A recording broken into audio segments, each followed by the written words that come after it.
السلام علیکم، میں ہوں علی سلمان انجن اور آپ کے لایا ہوں اچیور شو. جیسے کہ آپ کو پتہ ہے اس شو میں ملواتا ہوں آپ سے امیزنگ پاکستانیوں سے جو پاکستان کے اندر ہیں اور پاکستان کے باہر.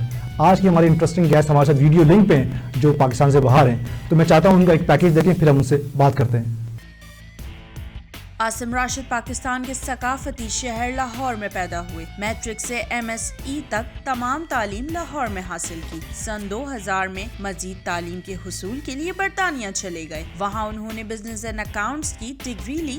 ساتھ ہی انہوں نے وہیں رہتے ہوئے کاروبار کا آغاز کیا. عاصم راشد کو برطانیہ میں مقیم پاکستانیوں کے حالات بہتر کرنے میں گہری دلچسپی تھی. عاصم راشد ایک ایسے پاکستانی ہیں جس کی پیدائش سے تعلیم تک کا زمانہ پاکستان میں گزرا ہو اور پھر برطانیہ جا کر انہوں نے نہ صرف اپنا مقام بنایا بلکہ وہاں موجود اپنے ہم وطنوں کا درد بھی محسوس کیا. وہاں بسے پاکستانیوں کے حالات میں بہتری کے لیے عاصم راشد نے وہاں سیاست میں حصہ لیا. پاکستانی کمیونٹی اور برطانوی معاشرے میں ایک پل کا کردار ادا کیا. ساتھ ساتھ عاصم راشد نے پاکستانی قونصلیٹ مانچسٹر اور لندن میں پاکستانی ہائی کمیشن کے ساتھ بہترین رابطہ کاری کرتے ہوئے پاکستانی تجارت اور سیاحت کو فروغ دینے میں ایک اہم کردار نبھایا. کشمیر پاکستانیوں کے دل کے قریب ایک اہم بین الاقوامی مسئلہ ہے. عاصم راشد پاکستان اور Kashmir forum north of UK کے چیئرمین بھی ہیں. ساتھ ہی انہوں نے گریٹ مانچسٹر لوکل گورنمنٹ کا حصہ ہوتے ہوئے تعلیم، صحت، روڈ انفراسٹرکچر، پالیسنگ، ہاؤسنگ، عمومی فلاح، پلاننگ اینڈ ڈیولپمنٹ کے معاملات میں بھی اپنا لوہا منوایا. پاکستانی ہو اور کرکٹ کا شوق نہ رکھتا ہو ایسا ہو نہیں سکتا. عاصم راشد کو خود کرکٹ کھیلنے کا بہت شوق ہے اور ساتھ ہی یہ ایک اچھے کھلاڑی بھی ہیں. مانچسٹر کرکٹ لیگ کی نمائندگی کر چکے ہیں. چیریٹی اور آرٹ اینڈ کلچر کے فروغ میں بھی عاصم راشد کا بہت بڑا حصہ ہے. وہ بلا شبہ پاکستان کا برطانیہ میں ایک روشن چہرہ ہے اور آج اچیور کی خوش قسمتی ہے کہ ایک ایسے اچیور ہمارے شو کا حصہ بننے جا رہے ہیں.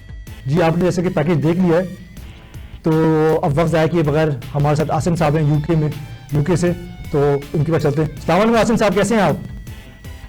جی وعلیکم السلام, میں خیریت سے ہوں, امید ہے کہ آپ بھی ٹھیک ہیں. بہت بہت شکریہ سر. پہلی بات تو آپ نے اپنے مصروف ترین ٹائم سے ہمیں ٹائم دیا, میں اس کا بہت شکر گزار ہوں آپ سے. نہیں سر, بہت شکریہ, بلکہ میں تو آپ کا مشکور ہوں کہ آپ نے اس طرح پاکستان سے انگیج رکھنے کے لیے UK سے ہمیں انگیج کیا تاکہ ہم لوگ آپ کے ساتھ اپنے کچھ ایسی چیزیں کنٹریبیوٹ کر سکیں جو ہمارے لیے فائدہ مند ہو, پاکستان کے لیے ہو. UK دیکھیں, ہم برٹش پاکستانی جو ہے وہ تو ایک قسم کا برج ہے اور ہم یہ سمجھتے ہیں کہ ہم لوگ پاکستان کے ایمبیسڈر ہیں یہاں UK میں, اور ہمارے اوپر تو ڈبل ذمہ داری ہے. نہیں, اسی لیے ہم نے آپ کو انگیج کیا اور ہم جانتے ہیں کہ آپ کی سکسیس سٹوری جو ہے وہ پاکستان کی آڈینس کے لیے پتہ چلا کہ ایک شخص نے جو پاکستان سے پڑھ کے وہ UK گیا اور وہاں سے انہوں نے اور آپ مجھے پتا ہے کہ آپ ڈپٹی میئر ہیں اور اگلے سال آپ جو ہے میئر بننے والے اپنی سٹی کے, رائٹ سر؟ انشاءاللہ بالکل. اور میں سمجھتا ہوں کہ یہ میری سکسیس سٹوری نہیں ہے, یہ میرے سارے پاکستانی بہن بھائیوں کی سکسیس سٹوری ہے. اور یہ کامیابی میں obviously آپ کے پیرنٹس کی دعائیں ہوتی ہیں اور اس کے علاوہ جو ہمارے دوست جن کے ساتھ ہم لوگوں نے بچپن گزارا, ہماری ایجوکیشن ساری پاکستان کی, تو یہ پاکستان کی ایک کامیابی ہے. میری کامیابی پاکستان کی کامیابی. سر آپ کی اسٹوری میں سر معذرت آپ کی بات کاٹ رہا ہوں کہ آپ کی اسٹوری میں سر ایک اور بڑی دلچسپ پہلو یہ ہے کہ آپ UK بورن نہیں ہیں, آپ برٹش بورن نہیں ہیں. آپ نے ماسٹرز تک تعلیم پنجاب یا لاہور سے حاصل کری اور آپ اس کے بعد یعنی 2002 میں آپ گئے, یعنی 2020 چل رہا ہے, یعنی اس 20 سال کے سفر کو آپ نے ماشاءاللہ سے بڑے کامیابی کے ساتھ آپ نے ایک پوزیشن حاصل کی. تو that is a brilliant story sir. جی جی الحمدللہ. یہ دیکھیں جی, یہ جو بیسک آپ کی تربیت ہوتی ہے نا, یہ بہت کاؤنٹ کرتی ہے. اور بیسک جو ہماری جو گرومنگ, جو ایجوکیشن ہم پاکستان سے لے کے گئے اور جو ہم نے ایک چیز سیکھی پاکستان میں کہ آپ نے اپنے لیے ایک اسٹرگل کو نہیں چھوڑنا کبھی بھی. ہمارے ٹیچرز کی جو ٹریننگ تھی ہمیں اسکول سے لے کے کالج اور یونیورسٹی تک, ایک چیز میں نے دیکھی, پاکستان کا بندہ کہیں بھی چلا جائے, دنیا کے کسی بھی جگہ پہ چلا جائے, الحمدللہ آپ کہیں بھی جائے تو آپ کو پاکستانی ملے گا ضرور. لیکن میں فخر سے یہ کہہ سکتا ہوں کہ چاہے وہ UK ہو, چاہے وہ یورپ ہو یا امریکہ ہو, پاکستانی محنت سے نہیں بھاگتے. صحیح بات. اور یہ اس چیز پہ ہمیں فخر ہونا چاہیے کہ ہم لوگ الحمدللہ محنت کرتے ہیں, چاہے کسی بھی پروفیشن میں ہوں, اور یہاں پہ جو ہے پاکستان کا نام روشن کرتے ہیں. obviously ہم لوگ UK میں رہتے ہیں تو UK کی اکانومی کا حصہ ہے, ہمارے بچے یہاں پہ براٹ اپ ہو رہے ہیں, تو UK is our first home now. لیکن میں سمجھتا ہوں کہ پاکستان نے جو ہمیں سکھایا ہے وہ ہمارے لیے ایک قسم کا ایک وہ آپ سرمایہ ہے, ہم اسی کو استعمال کر رہے ہیں. سر ابھی ہم UK کو تو ہم ڈیٹیل میں ڈسکس کریں گے انشاءاللہ اگلے سیشن میں.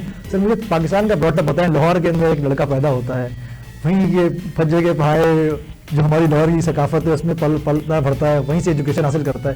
تو وہ سر وہ تھوڑی جرنی بتائیں, لاہور کی جرنی بتائیں سر. لاہور بڑا مزیدار شہر ہے, وہ بڑی مشہور ہے کہ جس میں لاہور تو ہم لوگ کیا کہتے ہیں مغل پورہ کے پاس رہتے تھے جب I was born in that area. تو وہاں سے ہماری والدہ جو تھی نا وہ ان کو ایک بڑا پیشن تھا کہ ہمارے بچے جو ہے نا ایک اچھے اسکول میں, ان کی اسکولنگ بڑی اچھی. تو ہمیں سینٹرل ماڈل اسکول میں, ہم 2 بھائی تھے, میرے سے ایک بھائی چھوٹا تھا, ہم دونوں بھائی کو سینٹرل ماڈل اسکول میں داخل کرایا گیا. آپ نے بھجے کے پائے کا ذکر کیا, تو بھجے کے پائے بھی سینٹرل ماڈل سے بہت دور نہیں ہے, بہت پاس ہے. تو وہ ہم لوگ وہاں سے چھوٹے پہلی کلاس سے جو ہے نا وہ ہم لوگ میٹرک تک ہم نے میٹرک سینٹرل ماڈل سے کیا. پھر گورنمنٹ کالج آ گئے, گورنمنٹ کالج بھی سینٹرل ماڈل کے بالکل ساتھ ہی تھا. تو ہمیں لائف کے تقریباً 12 سال جو ایجوکیشن کے تھے وہ بھجے کے پائے کے سائے تلے ہی گزارے ہم. سر میں ہمیشہ یہ کہتا ہوں کہ معذرت بات کر رہا ہوں, میں ہمیشہ یہ کہتا ہوں میری 2 برتھ ڈے, ایک تو 18 جولائی کو میں پیدا ہوا اور جس دن میں پہلی دفعہ لاہور گیا. تو میں بولتا ہوں, وہ کہتے ہیں جو جن نے لاہور نے دیکھی اور جمیا نہیں, تو میں جم لیا ہوں. تو میری برتھ ڈے جو 2 دسمبر کی بھی ہے. تو اس کا مطلب ہے کہ آپ 2 برتھ ڈے, جن میں 2 برتھ ڈے ایک پیدا ہونے والی, ایک لاہور دیکھنے کے. بالکل صحیح بات ہے. تو سر آپ بتا رہے تھے لاہور کے بارے میں. جی, تو اس کے بعد پھر دیکھیے ہماری جو اسکولنگ تھی نا, ہم لوگوں نے اسکولنگ کے اندر ایک بڑی ایک اہم چیز دیکھی, کیونکہ سینٹرل ماڈل اس وقت ایک ایسا اسکول تھا جو کہ بورڈ کے اندر اس کی بڑی اچھی پوزیشن آتی تھی. اور الحمدللہ پھر وہاں سے گورنمنٹ کالج تک کا جو سفر تھا, government college being a Ravian, ہم پراؤڈ راوین, کہ راوین ہونا بھی ایک بہت منفرد حیثیت رکھتا ہے. اور یہ چیز آپ کو ایک ایسا حوصلہ دیتی ہے, کریج دیتی ہے کہ آپ آگے بڑھتے ہیں. آج آپ دیکھیں ہمارے سینٹرل ماڈل اور گورنمنٹ کالج سے جو فارغ التحصیل طلبہ ہیں ان میں بیوروکریٹس بھی ہیں, ان میں آرمی کے سینئر آفیشلس بھی ہیں, ایڈمنسٹریٹرز بھی ہیں, پالیٹیشینز بھی ہیں. سو یہ چیزیں جو ہوتی ہیں وہ پھر آگے جا کے آپ کے لیے ایک نیٹ ورکنگ میں اس وقت کام آتی ہیں جب آپ کو پاکستان کے لیے, جب آپ پاکستان سے باہر آتے ہیں تو پھر آپ پاکستان کے لیے کچھ کرنا چاہتے ہیں, تو پھر آپ کے دوست جو ہیں وہ آپ کو بتاتے ہیں کہ آپ کے لیے کیا ٹھیک ہے کیا. سو آئی تھنک وہ ایجوکیشن کا جو سفر تھا, پھر اس کے بعد پھر میں کامرس میں چلا گیا, میں نے BCom کیا, اس کے بعد میں نے MSc اکنامکس کی پنجاب یونیورسٹی سے. میں یہ سمجھتا ہوں کہ ہم لوگ یہ کہتے ہیں کہ ابراڈ آ کے آپ ڈگریز کریں تو آپ کی ایجوکیشن بہت بہتر ہوتی ہے. میں جب پاکستان سے ڈگری کر کے جہاں آیا تو میں نے سوچا کہ پاکستان کا الحمدللہ ہمارا ایجوکیشن لیول بہت اچھا ہے, اور وہاں کے جو سسٹم ہے وہ جو ہم لوگ ہم پڑھ کے آئے ہیں, آپ بلیو کریں جب میں یہاں پہ آپ کو ایک ایگزامپل دیتا ہوں کہ جو BCom میں ہم نے MA غنی کی اکاؤنٹنسی کی بک پڑھی تھی, جب میں نے یہاں پہ آگے اکاؤنٹنسی کی ڈگری اسٹارٹ کی تو وہی بک یہاں رپیٹ ہو رہی, اور میں اتنا ایکسپرٹ تھا اس میں, تو یہاں کے ٹیچر جو ہیں وہ مجھے کہتے ہیں کہ یہ جو already done every thing. So it mean کہ پاکستان کے اندر کسی چیز کی کمی نہیں ہے.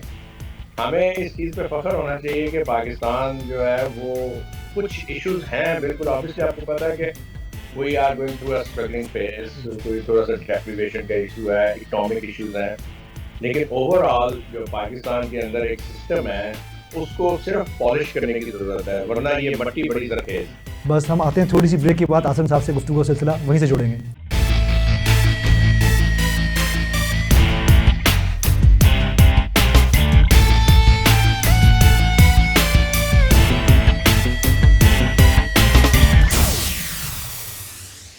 جی ویلکم بیک فرام بریک. تو آسم صاحب ہمارے سے گفتگو ہو رہی تھی آپ کی ایجوکیشن سسٹم پہ, آپ کا بہترین ایجوکیشن سسٹم ہوا. اچھا آپ مجھے بتائیں جب آپ UK آئے, یعنی لاہور سے یا پاکستان سے آپ UK لینڈ کیا, تو آپ کے کیا ڈریمس ہیں کہ میں کیا کہتے ہیں کیا کروں گا UK میں, کس طریقے سے اسٹارٹ کروں گا اپنا کریئر. تو وہ تھوڑا سا اپنا کریئر کے بارے میں بتائیں کہ کیا آپ نے UK میں آ کے کیا اسٹارٹ کیا, کیسے اسٹارٹ کیا.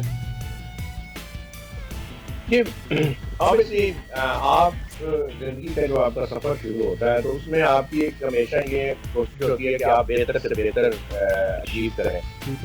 پاکستان سے UK کا سفر بھی ایک اسی چیز کی کڑی تھی کہ آپ ایک اچھی لائف اور ایک اپنے لیے ایک اچھا مستقبل لے کے, اس کی سوچ لے کے آئے تھے کہ آپ نے UK میں ایک اچھی زندگی سیٹل کرنی ہے. سو جب میں یو کے میں آیا ارلی 2000 میں تو اس وقت میں نے آ کے یہاں پہ تھوڑی سی ایجوکیشن اپنی حاصل کی. اس کے بعد دین آپ just got married here کیونکہ میرے فادر کی ایک فیملی جانے والے تھے تو my wife is British born. سو پھر ہم لوگ یو کے ہو کے رہ گئے اور یہیں پہ ہم اپنا بزنس سیٹل کیا. لیکن ایک بات ہے کہ جب بزنس آپ سیٹل کرتے ہیں تو بزنس کو سیٹل کرنے میں آپ کی ایجوکیشن کا بہت اہم رول ہے. صحیح بات. اور وہ جو آپ کی ایجوکیشن ہے وہ اگر آپ کی اسی فیلڈ میں ہو, جیسے لائک میں ایک اکاؤنٹنسی کا اسٹوڈنٹ تھا, کامرس کو اکانومی کو سمجھتا تھا, تو اس نے مجھے بزنس سیٹل کرنے میں بہت زیادہ ہیلپ کی. So I started a retail company یہاں پہ, اور ریٹیل کمپنی سے پھر میں نے آگے سے اپنے چین آف اسٹورز کو اسٹیبلش کیا اور وہی بزنس پہ میں آگے, کیونکہ شروع میں یہ پرائرٹی تھی کہ میں اپنی فیملی کو سیٹل کروں اور اپنے فائنانسز کے لیے اپنے بزنس کو سیٹل کروں, کیونکہ سب سے مین چیز ہوتی ہے کہ آپ سب سے پہلے اگر اپنے فائنانسز کو سیٹل کرتے ہیں, اپنی فیملی کو پرائرٹی دیتے ہیں, دین جو بھی کوئی دوسرا ٹاسک شروع کریں گے اس میں آپ کے لیے زیادہ بہتری ہوتی ہے. لیکن اگر آپ کوئی بھی چیز اسٹرگلنگ فیس میں شروع کریں گے تو شاید آپ اس میں وہ چیز اچیو نہیں کر سکتے. یہ میرا اپنا ماننا ہے. صحیح بات ہے. ہر چیز کے اندر اسٹرگل تو شروع میں ہوتی ہے, لیکن یہ ہے کہ اگر آپ کسی چیز کو سمجھ کے اور اس کو بہتر طریقے سے اسٹارٹ کریں تو اس پہ آپ زیادہ آؤٹ پٹ حاصل کر سکتے ہیں. سب سے دوسری بڑی اچھی بات یہ ہے کہ آپ کا جو کنٹریبیوشن ہے ٹورڈس پاکستان کا پازیٹیو امیج, پاکستان میں ٹورزم, پاکستان میں انویسٹمنٹ جو یو کے سے پاکستان آ رہی ہے یا آپ اس میں ہیلپ آؤٹ کر رہے ہیں, پھر کبھی کشمیر کمیٹی یعنی کشمیر کی آپ ووکل وائس ہیں, اور جو آپ جو برٹش سوسائٹی کے اندر پاکستان کی ایک بھرپور آواز بن گیا سر, یہ بھی بڑا کنٹریبیوشن تھوڑا اس پہ بھی ہمارے ناظرین کو وہی یہ ایک کنٹینیوس جرنی تھی. 2010 میں جب میں پہلی دفعہ پالیٹکس میں آیا, پہلے 10 سال تو میں نے اپنی ایجوکیشن اور اس کے بزنس کو سیٹل میں گزار لیا. So I never had any issues with politics. لیکن پھر 2010 میں نے ایک چیز نوٹ کی کہ یہاں کی جو یو کے کی ایک سوسائٹی میں جس کمیونٹیز میں آپ رہتے ہیں, میں نے سوچا کہ اگر میرے پاس کوئی ایجوکیشن ہے, کوئی کوالیفکیشن ہے, تو میں کیوں نہ آپ کی کمیونٹیز کے لیے یوز کروں. اور کیونکہ یہاں پہ جو ریپرزینٹیشن تھی ہماری یو کے کی کاؤنسلز میں یا پارلیمنٹ میں وہ بہت کم تھی ہماری پاپولیشن کے لحاظ سے. پھر یہ تھی کہ بہت سے لوگوں کو کچھ مسائل یہاں کے لوکل ایسے تھے, تو میں نے سوچا کہ اگر میرے پاس کچھ قابلیت ہے تو میں اس کو یوز کرتا ہوا پالیٹکس میں آؤں. تو I joined my politics and 2014 I elected first time as a council member. اس وقت یہاں پہ ہمارے بیسیکلی یہاں پہ ایم پی ایز نہیں ہوتے, ہمارے یہاں پہ جو لوکل کاؤنسلز ہیں وہ تمام جو آپ کے لوکل ایشوز ہیں ان کو ڈیل کرتی ہیں. ہمارے جو ایم پیز ہیں جو ہاؤس آف کامن میں بیٹھتے ہیں ایکویلنٹ ٹو پاکستان, وہ جو ایم این ایز کہلاتے ہیں, تو وہ لیجسلیٹرز ہیں, ان کے پاس بھی جو فنڈز ہیں یہاں پہ وہ اویلیبل نہیں ہے, وہ صرف لیجسلیشن کرتے ہیں.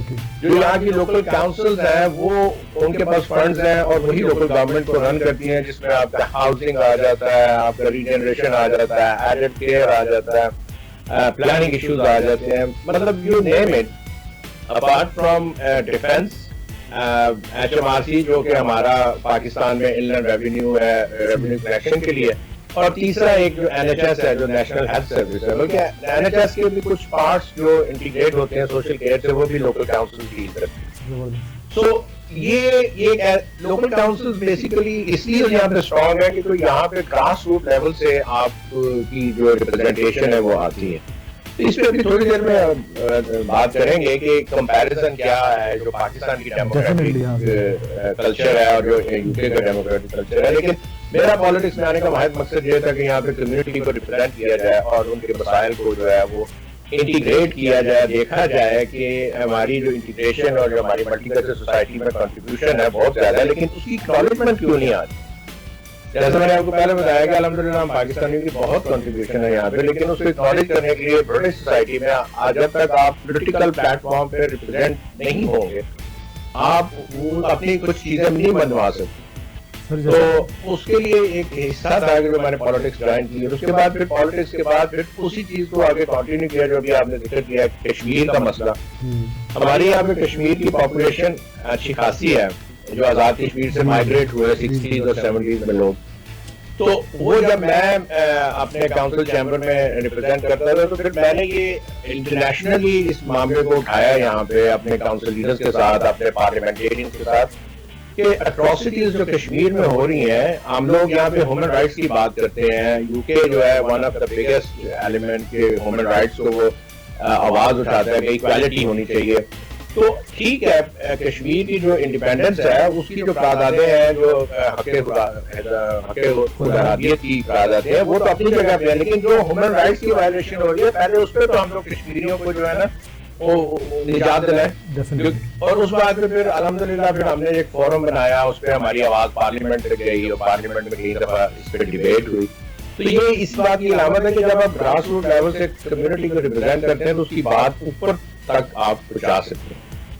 نہیں سر, ابھی میں آپ کو پتا کہ میں یو کے کا ریسنٹ ٹرپ تھا میرا, تو مجھے بھی بڑی خوشی ہوئی کہ پاکستانیوں کے بڑے اچھے بزنسز ہیں, پاکستانی بڑا اچھا کنٹریبیوٹ کر رہے ہیں, سرو کر رہے ہیں کاؤنسلس کے اندر, ایم پی ایس بھی جو آپ کہہ رہے ہیں وہ بھی ہیں, اور ساری یعنی کہ حزب اختلاف اور اقتدار دونوں پارٹیز کے اندر ریپرزنٹیشن ہے. سر اس کے علاوہ آپ کا جو سوشل ورک کا بھی آپ کو شاید پتا ہوگا, بھی اپنے شہزاد صاحب کے ساتھ یعنی کہ شاہد سردار کے ساتھ ایک پروجیکٹ کیا تھا ساؤتھ ایشین, تو میرے خیال سے وہ جو پروجیکٹ کیا تھا ساؤتھ ایشین ہیریٹیج پہ یادداشت سے ریلیٹڈ, تو اس میں بھی آپ نے خاصے پارٹ تھے.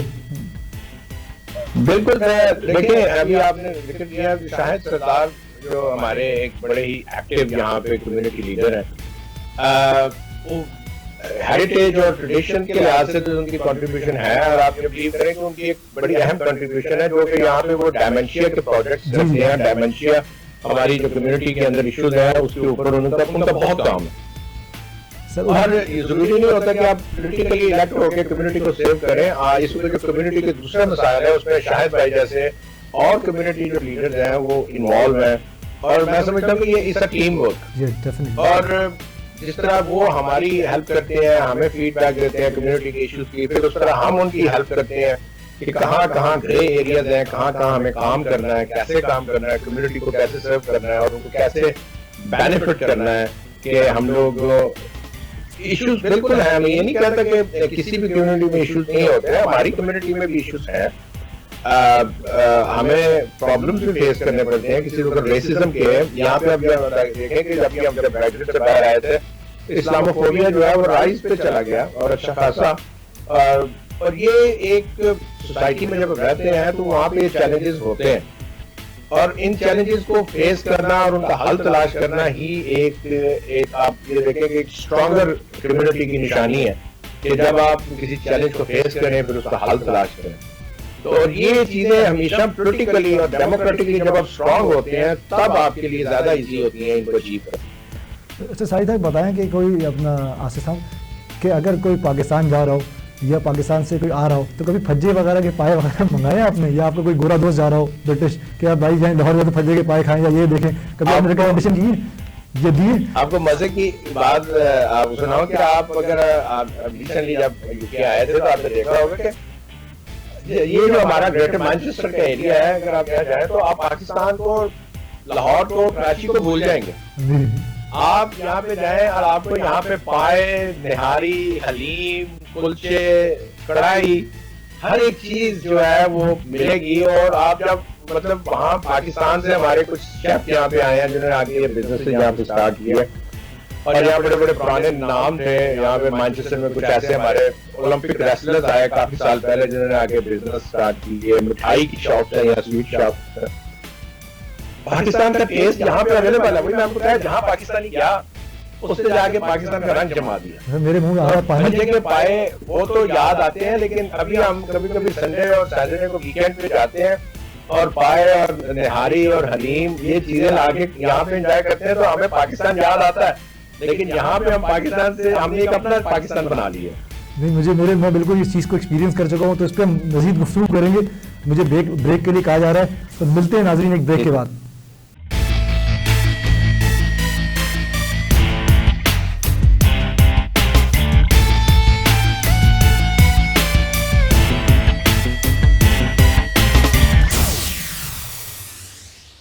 Welcome back. تو ابھی ہم مزیدار باتیں کر رہے تھے, کھانے کی میرے منہ میں آ رہا تھا پانی. اور عاطف صاحب یہ تو آپ نے میرے منہ میں پانی ڈال آ گیا بالکل. اب میں جہاں سے جا کے نہاری ضرور کھاؤں گا اس شو کے اینڈ کے بعد, اور مجھے نہیں پتا آپ کیا کھائیں گے. اچھا مجھے یہ بتائیں کہ فارغ ٹائم پہ یہ آپ نے اتنا آپ کا سفر ہے, آپ کا بزنس ہے, آپ نے آپ کی اپنی کاؤنسل کی رسپانسبلٹی ہے, فارغ اوقات میں عاصم صاحب کیا کرتے ہیں, کیا مصروفیات ہے؟ کوئی گانے شانے سنتے ہیں, ٹریول کرتے ہیں, کیا مصروفیات ہیں آپ کی؟ دیکھیں جی, بات یہ ہے کہ فارن ٹائم میں میری ایک ہابی ہے کرکٹ کی. زبردست. تو 2006 میں میں نے ایک کرکٹ کلب یہاں پہ بنایا. تو شروع سے مجھے کرکٹ کا شوق تھا, میں نے کالج میں بھی کرکٹ کھیلی, اسکول میں بھی کھیلی. تو یہاں پہ آ کے کچھ سال اپنی وہ شروع کی جو اسٹرگل تھی جس میں ایجوکیشن اور بزنس تھا, تو اس کے بعد پھر 2006 میں نے ایک کرکٹ کلب بنایا اور اس کا نام میں نے رکھا پنجاب کرکٹ کلب. اب ہم پنجاب سے ہمارا تعلق تھا, تو ہمارے کچھ دوست اور بھی تھے یہاں پہ, تو ان سب نے ہم نے مل کے پنجاب کرکٹ کلب بنایا اور وہ ہم لوگ یہاں گریٹر مانچسٹر لیگ میں رجسٹرڈ ہوئے, وہاں پہ اب ہم لیگ کرکٹ کھیلتے ہیں. اور آج اس کو 14 سال ہو گئے اس کلب کو. اس میں اتار چڑھاؤ بھی آیا, ہم نے اس کی ڈویژن 1 تک چلے گئے, کیونکہ جب آپ کلب آپ کو لیگ جوائن کرتے ہیں تو ڈویژن 3 سے شروع کرتے ہیں. پھر ہم نے ڈویژن 1 جیتی, کپ میچز جیتے, اس کے بعد پھر ہم ریلیگیٹ بھی ہوئے. یہ نہیں کہ ہم لوگ ہمیشہ ڈویژن 1 میں رہے, پھر ہم ریلیگیٹ بھی ہوئے. کچھ سفر ایسا ہوتا ہے کہ جس میں اتار چڑھاؤ آتے ہیں, اور جب تک اتار چڑھاؤ نہ آئے آپ کو اپنی غلطیوں کا احساس نہیں ہوتا, آپ کو پتہ نہیں چلتا کہ آپ کہاں پہ ویک ہیں, آپ کی ویکنیسز آپ کو سمجھ نہیں آتی. لیکن اس کا مطلب یہ نہیں کہ اگر آپ ایک دفعہ گرے تو دوبارہ اٹھ نہیں سکتے. پھر ہم لوگ ڈویژن 3 سے واپس ڈویژن 1 میں گئے اور الحمدللہ کرکٹ کھیل رہے ہیں یہاں پہ. اور یہ ایک ہماری ایک ہابی بھی ہے اور ایک گیٹ ٹوگیدر بھی ہوتا ہے, سوشلائز ہو جاتا ہے, تھوڑا سا ریلیکس ہو جاتے ہیں ہم ویکینڈ پہ. میرے خیال سے آپ کو جب آپ غلطی کرتے ہیں یا آپ شکست کھاتے ہیں تو آپ کو اپنی غلطی کا احساس ہوتا ہے, آپ ہمبل بھی بناتی ہے آپ کو, کہ اگر آپ زیادہ سکسیس حاصل کر لیں تو آپ مغرور ہو جاتے ہیں. یہ میرا ایکسپیرینس ہے کہ جب آپ کو ہمبل, جتنی آپ سکسیس کرتے جائیں اپنی زندگی میں اتنی ہمبل ہوتے جائیں. جی بالکل. اس میں دیکھیں ایک چیز ہمیشہ ہے کہ مغروری تو اللہ کو بھی پسند ہے. ڈیفینیٹلی اگر اللہ تعالیٰ نے آپ کو عزت دی, اللہ تعالیٰ نے آپ کو شہرت دی, اللہ تعالیٰ نے آپ کے تھرو آپ کو کامیابی دی, تو آپ کو اللہ کا شکر ادا کرنا چاہیے. عاجزی جو ہے وہ اللہ کو پسند ہے, اور اس عاجزی کے ساتھ آپ چلیں اور اللہ تعالیٰ انشاءاللہ آپ کو ہمیشہ مشکل ٹائم میں آپ کی مدد کرے گا. عادل صاحب یہ بتائیں, کوئی زندگی میں پچھتاوا, کوئی ریگریٹ کہ یار یہ اپنی زندگی سے ریز کر دوں, مائنس کر دوں یہ پارٹ, تو کوئی ایسا رہا ہے زندگی میں؟ دیکھیے بات یہ ہے کہ مجھے یاد ہے میری والدہ کی ڈیتھ ہوئی 2007 میں.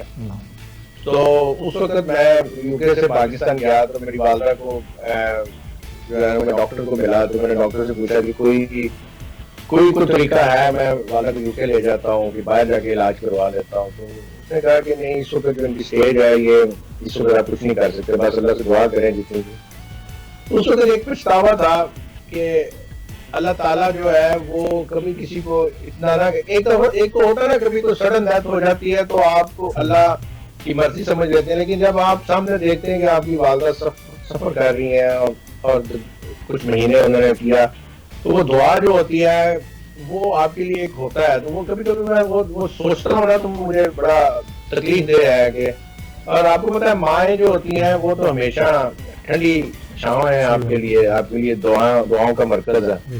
تو وہ ایک تکلیف دہ موقع تھا زندگی میں آیا, اور میں دعا کرتا ہوں کہ اللہ تعالیٰ جن کی مائیں زندہ ہیں ان کو لمبی زندگی دے, اور وہ ماؤں کی دعائیں لیتے ہیں. آپ بلیو کریں, ماں کے جانے کے بعد ایک ہمیشہ رہا ہے کہ کبھی کبھی ایسا محسوس ہوتا تھا کہ کوئی دعائیں کرنے والی چلی گئی. صحیح بات. تو آج میں اپنی وائف کو دیکھتا ہوں, بچوں کے ساتھ میں دیکھتا ہوں کہ دیکھیں ماشاء اللہ اللہ نے ماں کے روپ میں جو تحفہ دیا ہے, تو اللہ تعالیٰ ان بچوں کو ان کی ماں کو سلامت رکھے. بس یہ ایک ہوتا ہے کسی وقت زندگی کا ایک فیز آتا ہے, اور لیکن یہ پھر فیس کرنا ہے ہم سب. یہ تو آپ نے, لیکن میں تھوڑا سا کمپیریزن بتائیں, کیونکہ آپ کے پاس ایک یو کے کی لوکل گورنمنٹ کا یا پالیٹکس کا ایکسپیرینس ہے, آپ پاکستان سے بھی گئے, آپ کو پاکستان کا بھی ایکسپیرینس ہے, تو آپ بتائیں نا تھوڑا سا, اگر آپ کو ایز اے ایکسپرٹ یا ایسے ہی آپ سے مشورہ لیا جائے تو آپ کیا مشورہ دیں گے ہماری لوکل گورنمنٹ کو, کس طریقے سے جو امپروومنٹ ہو, جیسے کہ بارش آ جاتی ہے, سیلاب آ جاتا ہے, یا ویسے ڈیزاسٹرز آ جاتے ہیں, تو ہم لوکل کس طریقے سے مینیج کر سکیں لوکل گورنمنٹ, ویسے تو ہے ہی نہیں کسی پروونس میں. تو اگر علی بھائی ابھی ریسنٹلی جو حالات اس وقت کراچی کے ہیں انفارچونیٹلی, اور یہ کراچی کے نہیں ہے, یہ سارے پاکستان میں سیلاب آتا ہے, تو اس میں ایک چیز ہے کہ جو بیسک نیسیسٹیز ہے نا ان پہ مجھے کسی وقت دکھ بھی ہوتا ہے, کہ بیسک نیسیسٹیز جس میں آپ کی یہ ایک ڈیزاسٹر ریلیف مینجمنٹ جو ہے, آپ کے ہیلتھ ایشوز, آپ کی ایجوکیشن, یہ جو 2-3 چیزیں ہیں نا یہ بڑی اہم ہیں اور ان کو کنٹرول کرنے کے لیے گراس روٹ لیول سے جب تک کام نہیں کیا جائے گا. اور یہی چیزیں جو ابھی آپ کو میں نے بتائی ہیں کہ پاکستان کے اندر اس وقت موقع ہے گورنمنٹ کے پاس کہ گورنمنٹ کو مینڈیٹ بھی دیا گیا ہے, گورنمنٹ نے یہ وعدہ بھی کیا تھا کہ لوکل گورنمنٹس کو وہ جو ہے نا امپاور کریں. لوکل گورنمنٹ کو امپاور کرنے کا مطلب یہ ہوتا ہے کہ وہ جو آپ کی لوکل ریپرزینٹیشن ہوتی ہے اس کو اسٹرانگ کرنا اور اس میں جو پاور ہوتا ہے اس کو ڈیوائڈ کرنا. ابھی آپ کے ایم پی ایز اور آپ کے ایم این ایز جو ریپرزینٹیشن دکھا رہے ہیں وہ تو اسمبلی میں کر رہے ہیں اور سارے فنڈز ان کے پاس ہیں. اب اس میں یہ ہوتا ہے کہ ایک پارٹی دوسرے پارٹی کو بلیم دیتی ہے, دوسری تیسری کو بلیم دیتی ہے, تو اس میں کئی دفعہ جو نقصان ہے وہ کمیونٹیز کا ہو جاتا ہے. لوکل باڈیز کو امپاور کرنے کا مطلب یہ ہے کہ آپ اپنے گلی محلوں کی سیاست جو ہے وہاں سے جو ان لوگوں کو لے کے آئے جو وہاں کے مسائل کو سمجھتے ہیں. جب آپ ان کے مسائل کو سمجھیں گے تو پھر وہاں کا جو روڈ انفراسٹرکچر ہے وہ بھی بہتر ہوگا, وہاں کی ہاؤسنگ, وہاں کی پلاننگ ایشوز اور وہاں کی جو ری جنریشن پروگرامز ہیں اور اس میں جو بیسک آپ کی ایشوز ہیں جس میں دیکھیں ابھی یہاں پہ پولیس جو ہے وہ انڈیپینڈنٹ ہے لیکن پولیس یہاں کے لوکل ریپرزینٹیٹیو کو جواب دے.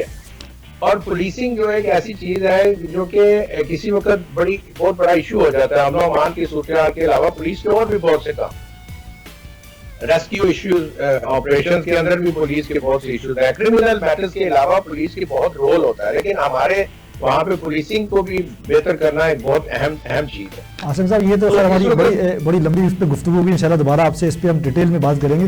اب مجھے جو ہے وہ کلوزنگ کی طرف کہا جا رہا ہے کرنے کا, کیونکہ مجھے پتا ہے آپ ہم انشاءاللہ تعالیٰ نیکسٹ سیشن بھی کوئی ایسا کریں گے کہ آپ کی اور اس پولیٹکس پہ گفتگو ہو. اچھا میں چاہ رہا ہوں کہ ہمارے وائنڈ اپ سے پہلے ایک ہمارا چھوٹا سا سیشن ہے, اس کو کہتے ہیں ریپڈ فائر. تو میں آپ سے 5 سوال کروں گا تو آپ نے ریپڈ فائر کا آسان اور سمپل آنسر دینا ہے. پہلا سوال سر لاہور ہے. لاہور ہے لیکن کچھ حسین یادیں ہیں. یو کے multi cultural and integrated society. Cricket. If it's about Pakistan, I'm really disappointing with Pakistan cricket at present. Kashmir بنے گا پاکستان. اور دوسری بات سر یہ بتائیے کہ عاصم راشد صاحب خود اٹ سیلف اپنے بارے میں ہلکا سا ایک الفاظ میں. واریر. سر ایک اور سیشن ہے, چھوٹا سا کوشچن سے پوچھوں گا, 2 کوشچن ہے سمپل سے, آپ کی آئی کیو بھی چیک ہو جائے گی اور پہلی بھی بچپن میں پہلی میں سنتے تھے. سر وہ کون سا ورڈ ہے جو ہر جگہ انکریکٹ لکھا جاتا ہے, ایون کہ ڈکشنری میں بھی انکریکٹ ہوتا ہے؟ I think یہ انکریکٹ ہی ہوگا. بالکل زبردست. اچھا وہ کون سی ایسی چیز ہے جس کا ہیڈ اینڈ ٹیل ہوتا ہے باڈی نہیں ہوتی؟ I think it's coin. ہاں کیونکہ آپ کرکٹ سے ریلیٹڈ تھے اس لیے آپ نے مجھے لگتا ہے پک کر لیے, کیونکہ وہ جب ہم ٹاس کرتے ہیں تو کوائن ہوتا ہے, ہیڈ یا ٹیل تو وہ کوائن ہی ہے. Definitely. Thank you sir. Asim بھائی بڑا مزہ ہے آپ کے ساتھ بات کر کے. میں چاہتا ہوں کہ آپ ایک چھوٹا سا کچھ سیکنڈز کا میسج ریکارڈ کرائیں ہماری آڈینس کے لیے, پھر ہم وائنڈ اپ کے لیے چلتے ہیں.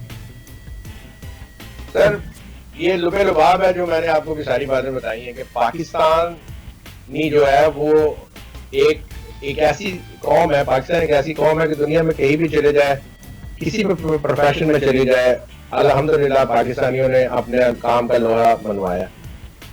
میری یہ ریکویسٹ ہے اس وقت ارباب اختیار سے جو پاکستان میں بیٹھے ہیں کہ ہم لوگ جتنے بھی اوورسیز پاکستانی ہیں, چاہے وہ یو کے میں ہے, یورپ میں ہے, امریکہ میں ہے, ہم لوگ چاہتے ہیں کہ ہم پاکستان میں آئیں, پاکستان کی ٹورزم کے لیے, پاکستان کی کلچر کے لیے, پاکستان کی باقی جو مسائل ہیں ان کے لیے کام کریں.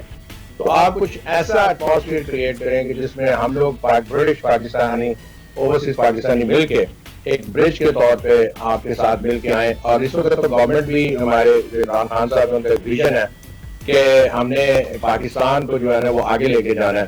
تو ہم لوگ تیار ہیں, اوورسیز پاکستانی ہمیشہ پاکستان کی مدد کے لیے تیار ہے, اور ہمیں ایک ایسا پلیٹ فارم وہاں پہ دیا جائے, ہمارے ساتھ کوئی ایسی